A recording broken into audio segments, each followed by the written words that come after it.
بالله من الشيطان الرجيم بسم الله الرحمن الرحيم رضينا بالله ربا وبالإسلام دينا وبمحمد نبيا ورسولا ربنا زدنا علما وارزقنا فهما ربنا اشرح لنا صدورنا ويسر لنا أمورنا واحلل عقدة من ألسنتنا يفقهوا أقوالنا سبحانك لا علم لنا إلا ما علمتنا إنك أنت العليم الحكيم فأحييكم تحية إسلامية وتحية الإسلام هي السلام السلام عليكم ورحمة الله وبركاته. Sehat sedaya Bapak Ibu. Alhamdulillah. Asrem napa mboten iki?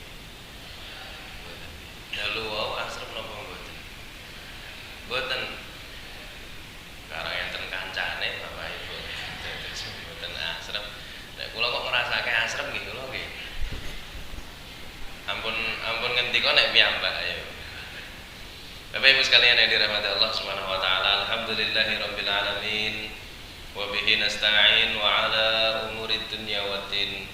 Wassalatu wassalamu ala asyrafil anbiya'i wal mursalin sayyidina Muhammadin wa ala alihi wa ashabihi wa man tabi'ahum bi ihsanin ila yaumiddin.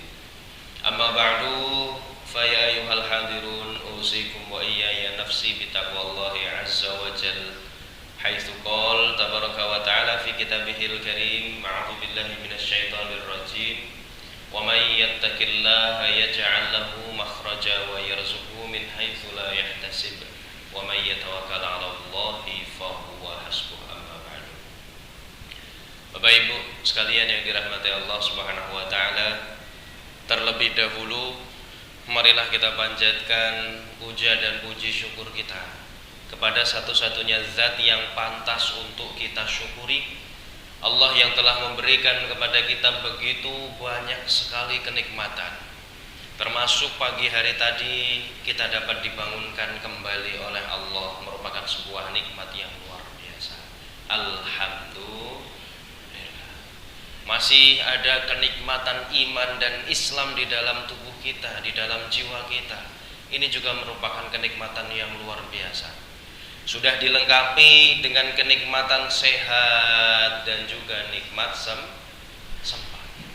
Maka kiranya sudah lengkap nikmat-nikmat yang Allah berikan kepada kita, dan tidak bisa kita balas satu persatu apapun itu kecuali hanya dengan bersyukur kepada Allah. Sekali lagi alhamdulillahirabbil alamin. Banyak mungkin manusia yang tidak tahu ada apa sih sebetulnya di balik kajian-kajian seperti ini. Ada apa di balik sholat berjamaah, ada apa di balik ibadah-ibadah yang setiap hari kita lakukan. Saya boleh tanya ke Bapak Ibu hadir pada pagi hari ini ngaji niki apakah diiming-imingi dunia napa mboten? Enten iming-iming arto napa mboten niku mriki? Mboten nggih. Kira-kira Bapak Ibu, semisal di undangan yang sudah tersebar atau di WA tertulis di bawah situ jamaah Masjid Al-Muttaqin Kemiri Sewu yang hadir pagi hari ini ngaji dapat uang tunai Rp200.000.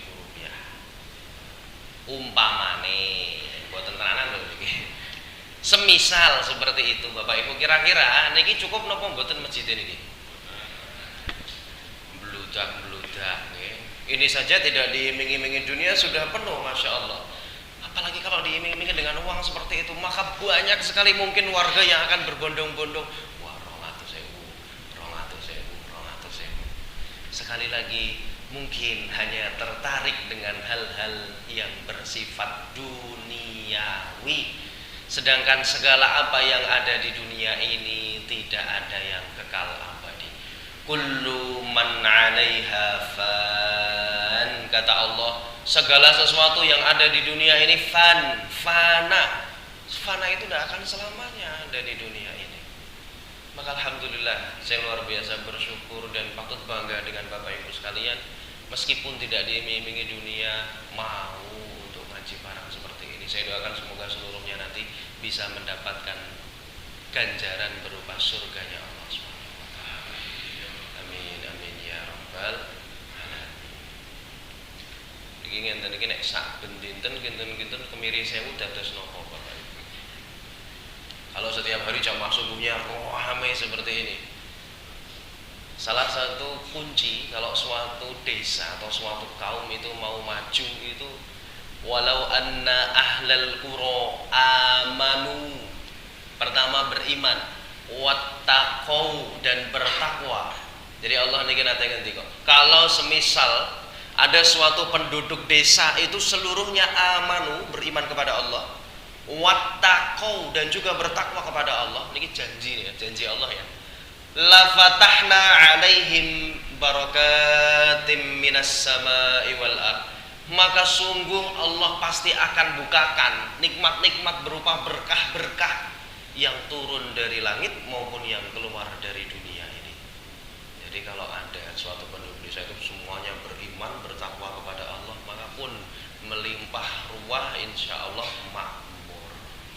Masya Allah. Semoga kemiri 1000 seperti itu nggih Bapak Ibu.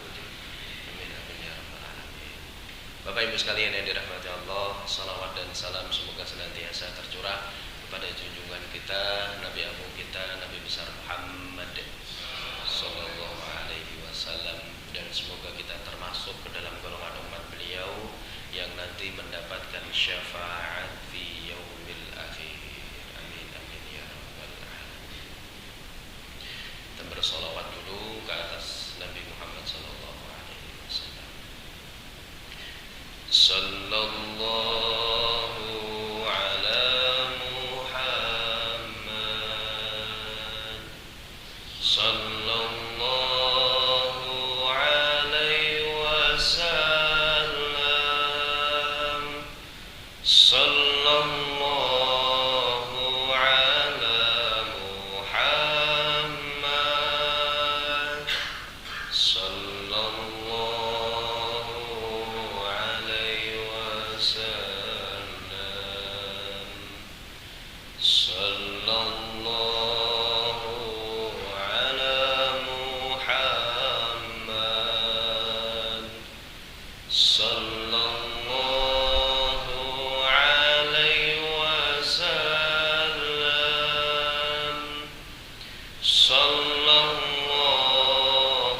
ala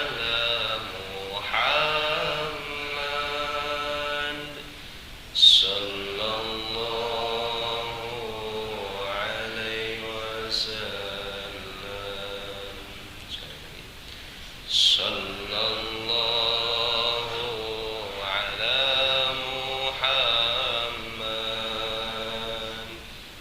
sallallahu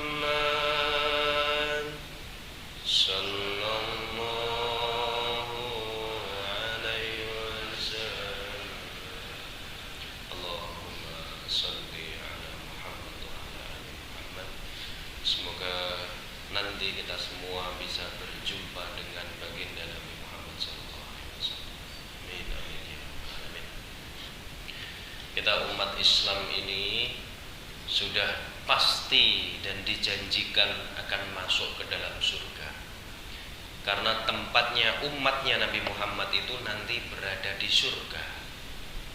Tapi sayangnya tidak semuanya serta-merta langsung masuk ke dalam surga. Ada di antara umat kita ini yang mungkin nanti akan dibersihkan dulu di neraka, dicelup-celup riyen teng neraka, dicelup ngoten niku. Ada yang langsung, ada yang dicelup-celup dulu. Bapak Ibu ngersake sik langsung apa dicelup-celup riyen?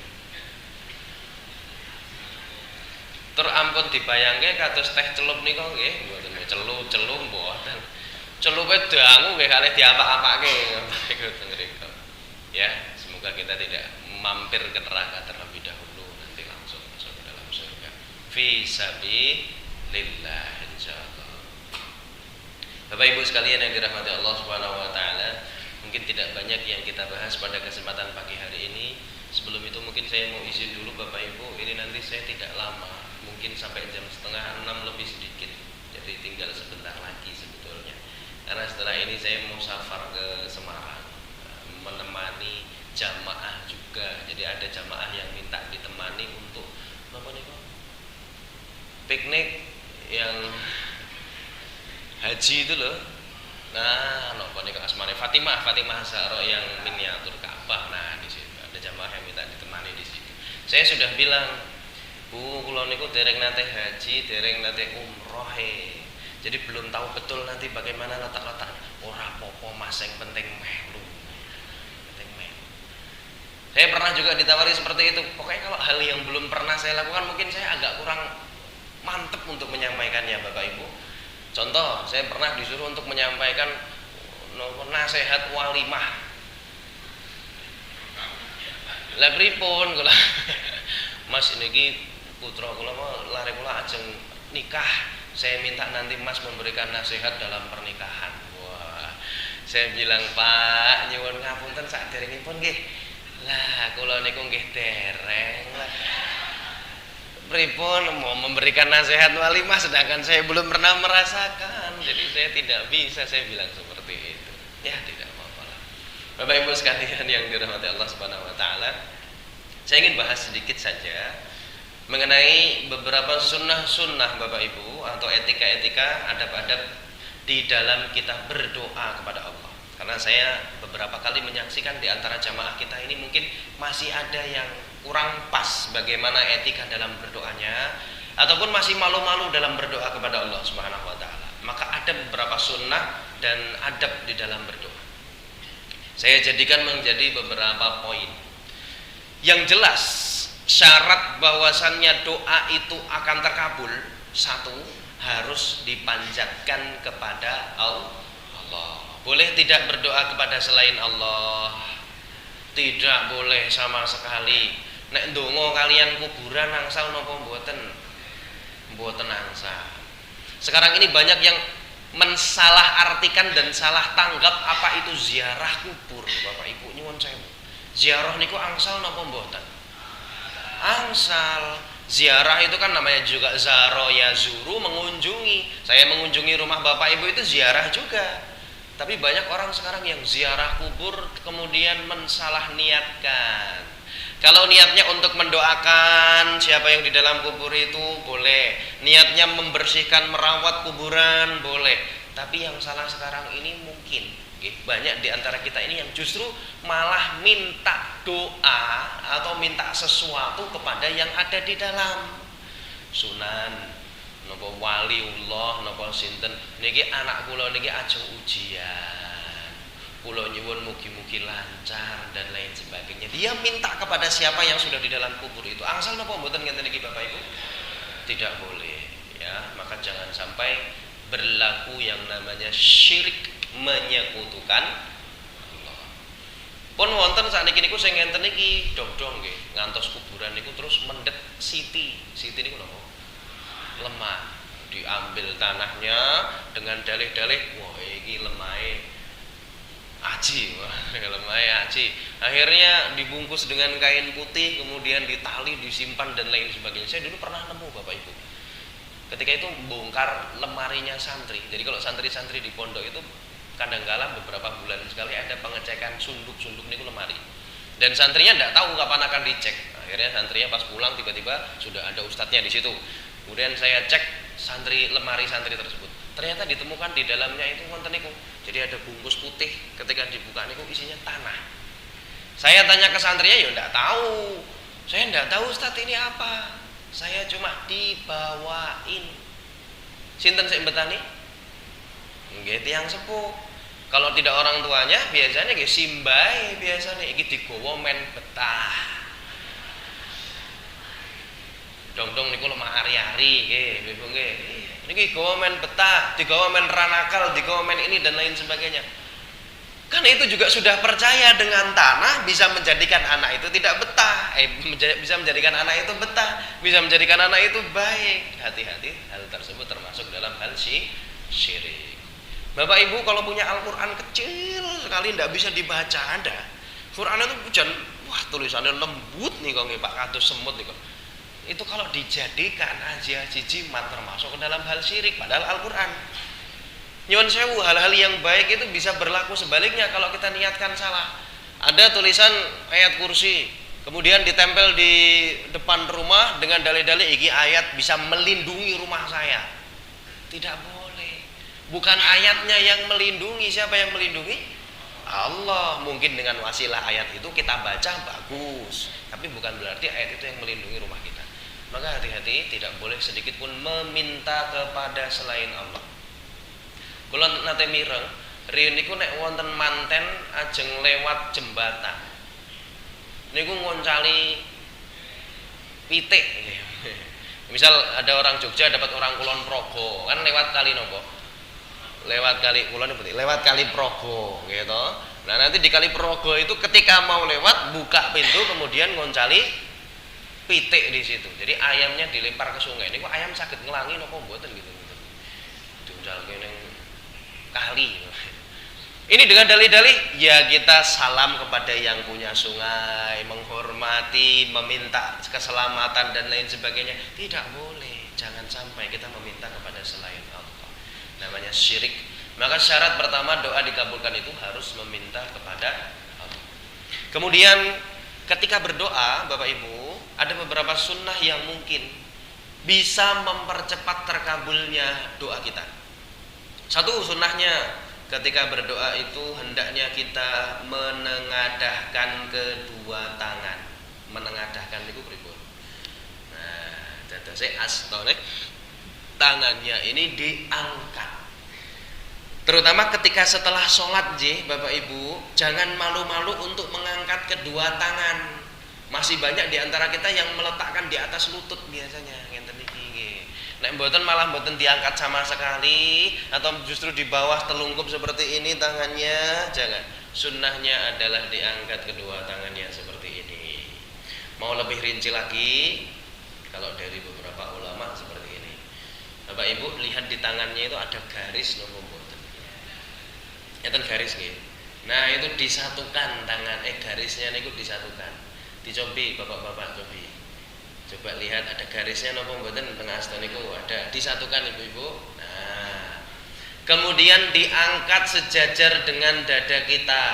Sementen iki.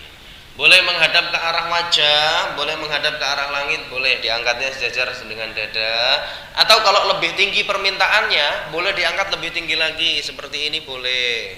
Tapi tidak usah keduburan. Sebenarnya boleh. Doa seperti ini boleh atau tidak, Bapak? Boleh dalam kondisi tertentu. Contoh Bapak Ibu sedang dalam kondisi yang terhimpit, niku boleh berdoa seperti ini boleh.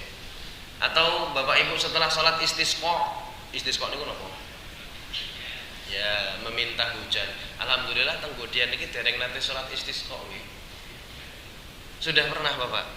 Masya Allah. Berarti pernah ada masa di mana betul-betul kering.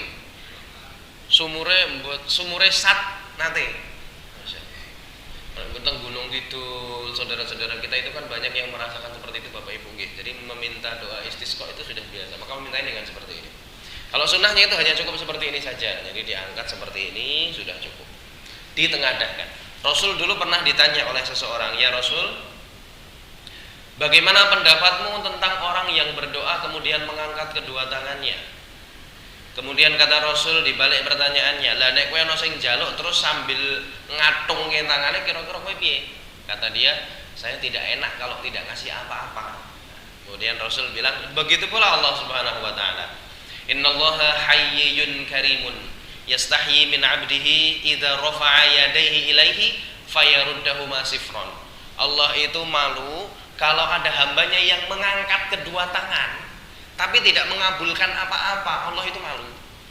Jadi seperti ini insya Allah lebih cepat nanti doanya terkabul kalau mau berdoa seperti ini. Jadi tidak usah malu dengan sebelah-sebelahnya, cukup diangkat seperti ini tidak apa-apa. Tapi juga jangan sampai kita menyerupai nyuwun sewu umat-umat yang lain.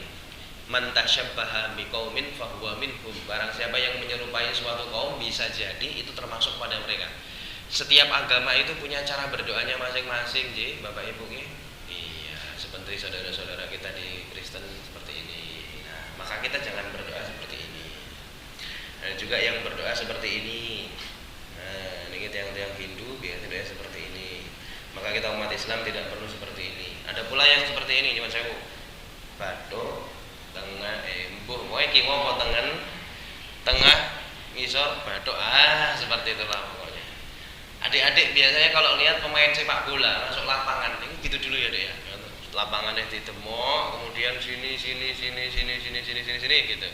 Akhirnya lare-lare alit itu warna ndak tahu, Bu, mek ajeng niru Lionel Messi, mek ajeng niru Cristiano Ronaldo. Akhirnya melakukan hal yang serupa, ngenten-ngenten iki nggih radong, padahal niku napa, padahal itu salah satu doanya umat Kristiani atau Katolik seperti itu. Maka kita tidak perlu meniru hal-hal yang demikian, cukup dengan seperti ini cara kita berdoa sebagai umat Islam. Kemudian Bapak Ibu sekalian yang dirahmati Allah Subhanahu wa taala, di dalam berdoa hendaknya kita menggunakan suara yang lembut, lirih saja, tidak perlu terlalu keras dalam berdoa. Ya Allah, angsal apa boten? Janganlah. Karo bengak-bengok, ya Allah, ya Allah. Allah itu Maha mendengar. Meskipun tidak kita ucapkan pun di dalam hati, Allah itu sudah mendengar. Ya Sami', Allah sudah Maha mendengar. Maka tidak perlu tidak usah dikeras-keraskan. Dengan suara yang lembut, kemudian dengan suara yang lirih saja. Allahumma ighfirli wa liwalidayya warhamhuma kama rabbayani shaghira. Seperti itu. Diucapkan dengan lisan, J, Bapak Ibu. Kalau berdoa di luar sholat itu lebih baik lisan kita ikut mengucap. Meskipun di dalam hati juga boleh saja, tapi lebih baik lisan kita ikut mengucap kepada Allah Subhanahu wa taala. Kemudian ketika sudah mau berdoa seperti ini, jangan langsung panjatkan permintaan kita. Tiba-tiba ujuk-ujuk bismillah, ya Allah muga-muga utangku lunas. Ya Allah muga-muga baik. Jangan. Ada beberapa tahapan supaya doa kita cepat terkabul, Bapak Ibu. Pertama, kata Nabi, pujilah Allah terlebih dahulu. Nah, dipuji Allah dulu. Alhamdulillahirabbil alamin. Hamdan na'imin, hamdan syakirin, hamdan yuwafi ni'amahu wa yukafi'u mazidah. Atau dengan bahasa Indonesia juga boleh. Puji Allah, kemudian bersolawat ke atas Rasulullah. Allahumma sholli ala Muhammad wa ala ali Muhammad. Setelah itu beristighfar, astaghfirullahaladzim, astaghfirullahaladzim, astaghfirullahaladzim. Sudah 3 itu dilakukan, barulah kita panjatkan doa kita, keinginan kita, mau minta apapun terserah. Dulu ada sahabat Nabi juga yang seperti itu. Ada anak muda kemudian doa terlalu terburu-buru sampai kata Nabi, ojo kesusu, sholawat dulu, istighfar dulu, puji Allah dulu, barulah panjatkan apa keinginan. Jadi jangan terburu-buru dalam berdoa. Kemudian Bapak Ibu sekalian yang dirahmati Allah, salah satu adab atau etika juga di dalam berdoa itu, kita tidak boleh jenuh atau bosan di dalam memanjatkan doa-doa kita. Meskipun sudah bertahun-tahun berdoa, tapi ternyata juga belum dikabulkan. Tidak boleh jenuh atau bosan dalam berdoa. Gandeng subuh wis donga, duhur donga, asar donga, magrib yo donga padha. Isake bapak ibu kesel kondur nyambut damel, wis lar donga kesel. Akhirnya enten iki, ya Allah, pun kados biasanipun mawon. Idem. Wis ya Allah kok biasane wae lah wis apal.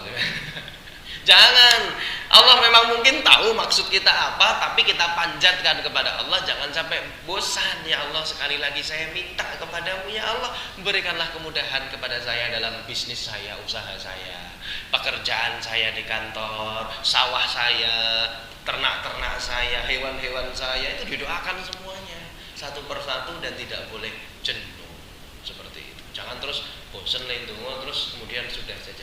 Bapak Ibu mungkin seperti ini. Pernah mungkin punya doa, tapi kok sama Allah belum dikabulkan lama. Itu bisa jadi Allah itu masih senang kalau bapak ibu itu mendekat kepada Allah dengan doa yang itu. Coba bayangkan hari ini minta motor, besok langsung dikasih sama Allah. Kira-kira lusa berdoa sama Allah minta motor atau tidak? Mboten, ya Allah, Honda PCX. Belum sesuk-esuk enten PCX nang aja omah. Meskipun punya orang lain. Tiba-tiba ada Honda PCX di depan rumah, misal. Kira-kira besok lusa hari Selasa kita masih doa ya Allah minta motor, masih enggak? Tidak, sudah berhenti pasti doa kita.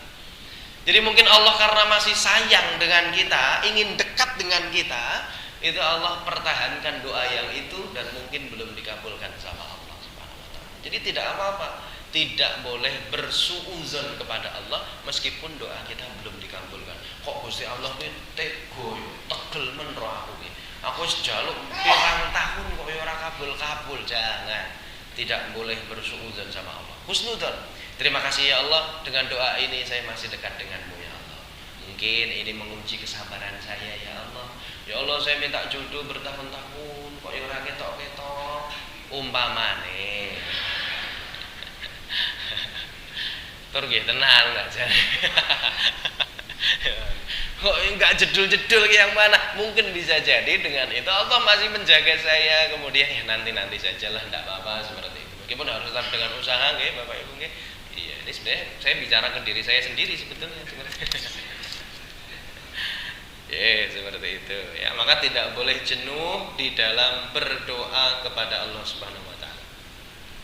Kemudian etika berdoa yang kiranya terakhir ini, tidak boleh sedikit pun kita ini ragu-ragu terhadap doa yang kita panjatkan, dan harus yakin bahwasannya doa kita ini pasti akan dikabulkan. Boleh gak kita ragu-ragu dalam berdoa Bapak Ibu? Tidak boleh. Ya Allah, nek dikabulke ya alhamdulillah, nek ora ya wis lah apa-apa lah. Jangan pasrah-pasrah amat lah ya. Berdoa itu harus yakin dulu sama Allah. Ya Allah yang maha pemberi segala sesuatu, saya yakin Engkau pasti akan memberikan doa-doa yang hamba panjatkan ya Allah. Maka kabulkanlah permohonan kami, penuhilah hajat kami, lancarkanlah usaha kami dan lain sebagainya. Saya minta ya Allah setelah ini semoga anak saya lulus di sekolahan sana. Nah, itu harus yakin dulu dikabulkan. Kan Allah dalam prasangka hambanya Bapak Ibu. Kalau hambanya saja tidak yakin, bagaimana Allah mau mengabulkan doa-doa kita? Maka harus yakin betul doa kita ini pasti akan dikabulkan oleh Allah. Meskipun bisa jadi pengkabulan doa itu bermacam-macam rupanya. Beberapa riwayat menyebutkan pengkabulan doa itu betul-betul dikasih apa yang diminta bisa. Atau digantikan dengan suatu hal lain yang lebih baik bagi dia, itu juga bisa. Kadang-kadang mintanya A, dikasihnya kecerahan nek B niku. Kadang mintanya A, dikasihnya Z, nopo J, nopo G, terlalu jauh, tidak sesuai dengan ekspektasi kita, tapi tidak apa-apa. Allah itu tahu apa yang kita butuhkan, bukan apa yang kita inginkan. Kadang-kadang kita ingin sesuatu tapi ngendikane Gusti Allah, kowe iki ra butuh iki. Kowe iki butuhe sing iki, maka dikasih sama Allah itu. Itu pengkabulan doa itu luar biasa seperti itu Bapak Ibu. Atau bisa jadi juga kita dihindarkan dari musibah. Nah, itu bisa jadi juga pengkabulan doa-doa kita. Maka jangan sampai sedikit pun kita ini kemudian berputus asa dari berdoa kepada Allah Subhanahu wa taala. Dulu banyak nabi-nabi yang sudah mempraktekkan doa berpuluh-puluh tahun. Nabi Ibrahim itu doa biar punya Ismail itu berapa puluh tahun juga. Rabbi habli minas sholihin itu berapa puluh tahun, 70-80 tahun. Tidak dikasih, setelah 80 baru dikasih sama Allah. Ada Ismail lewat Siti Hajar. Kemudian Nabi Zakaria berdoa minta Yahya, itu berapa tahun? Lama juga. Sampai rambutnya putih ubanan, sampai tulangnya ini sudah lemah pun sepuh bahasanya ini, baru sama Allah dikabulkan doanya. Walam akum bidu'aika rabbi syaqiya, ya Allah saya enggak pernah putus asa dalam berdoa. Bayangkan 80 tahun berdoa, mboten putus asa, sama Allah dikasih. Maka jangan sampai kita ini kemudian 3 hari berdoa tidak dikabulkan. Wis lah Gusti Allah berarti ra ngrungokke iki. Jangan, Allah itu maha mendengar dan sangat amat mendengar doa-doa kita. Wa idza sa'alaka ibadi anni fa inni qarib. Muhammad, kalau ada hamba-hambaku yang bertanya di mana aku, maka jawablah sesungguhnya aku ini sangat amat dekat dengan mereka. Bahkan Allah itu lebih dekat dari urat nadi kita sendiri. Allah itu lebih dekat. Kadang-kala kita yang tidak merasa bahwasanya Allah itu sangat dekat dengan kita. Maka mari Bapak Ibu sekalian yang dirahmati Allah, kembali kita dekatkan diri kita, hati kita, iman kita, ketakwaan kita kepada Allah Subhanahu wa taala. Semoga nanti di akhir hayat kita tetap berada dalam keadaan iman dan Islam, sehingga dapat meninggal dalam keadaan yang husnul khotimah. Amin amin ya rabbal alamin. Nyuwun ngapunten saderengipun Bapak Ibu, mungkin saya cukupkan sampai di sini dulu. Ben kecaan semuanya nggih, biar semuanya bisa terjalani dengan baik dan lancar. Sedikit tapi semoga yang sedikit tadi ini bermanfaat dan bisa menambah kualitas serta keimanan kita kepada Allah Subhanahu wa taala. Amin amin ya rabbal alamin. Malam Ahad pon depan itu tanggal berapa, Pak?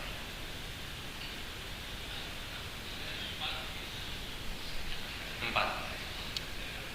Ini tanggal 4 Agustus. Berarti tambah 34 tambah 5, berarti 9 kurang lebih, 9 atau 10 Agustus kurang lebih. Semoga September. Nah, sekarang saya 6 Bu, jadi sok laleh. Salah nggih, karang wis tuwa sok laleh, salah sekarang saya 6. Semoga saya belum berangkat ya Bapak Ibu, jadi masih bisa bersilaturahim dengan Bapak dan Ibu sekalian. Semoga. Terima kasih Bapak Ibu sekalian yang dirahmati Allah. Mungkin sekian ini saja bisa kami sampaikan pada kesempatan pagi hari ini. Kalau ada kurangnya semata datangnya dari saya, kalau ada lebihnya dari Allah Subhanahu wa taala. Marilah kita tutup dengan berdoa bersama-sama. Ya Allah. Astaghfirullahaladzim. Alladzi la ilaha illa huwal hayyul qayyum wa atubu ilaih. Astaghfirullahaladzim. Alladzi la ilaha illa huwal hayyul qayyum wa atubu ilaih. Astaghfirullahaladzim. Alladzi la ilaha illa huwal hayyul qayyum wa atubu ilaih. Allahumma shalli ala Muhammad wa ala ali Muhammad. A'udzu billahi minasyaitonir rajim. Bismillahirrahmanirrahim. Allahumma ighfir lana wa liwalidayna warhamhuma kama rabbayana shighara. Wa li jami'il muslimina wal muslimat wal mu'minina wal mu'minat al ahya'i minhum wal amwat. Innaka antas sami'un qaribun mujibud da'wat. Ya qadiyal hajat. Rabbana hab lana min azwajina wa dhurriyyatina qurrata a'yun waj'alna lil muttaqina imama. Rabbana zalamna anfusana wa illam taghfir lana wa tarhamna lanakunanna minal khasirin. Ya Allah ya Ghaffar, ampunilah dosa-dosa kami ya Allah. Ampunilah dosa kedua orang tua kami ya Allah. Ampunilah dosa keluarga kami ya Allah, baik yang masih ada maupun yang sudah tiada. Ampunilah dosa-dosanya ya Allah. Jauhkanlah kami dari siksa kubur, jauhkanlah kami dari siksa api neraka. Dekatkanlah kami selalu dengan nikmat-nikmat-Mu. Masukkanlah kami ke dalam surga-Mu ya Allah. Tutuplah akhir hayat kami dalam keadaan yang husnul khotimah. Allahumma khtimna bi husnil khotimah wa la takhtimna bi su'il khotimah. Rabbana atina fid dunya hasanah wa fil akhirati hasanah wa qina adzabannar. Subhana rabbika rabbil izzati amma yasifun wa salamun alal mursalin walhamdulillahi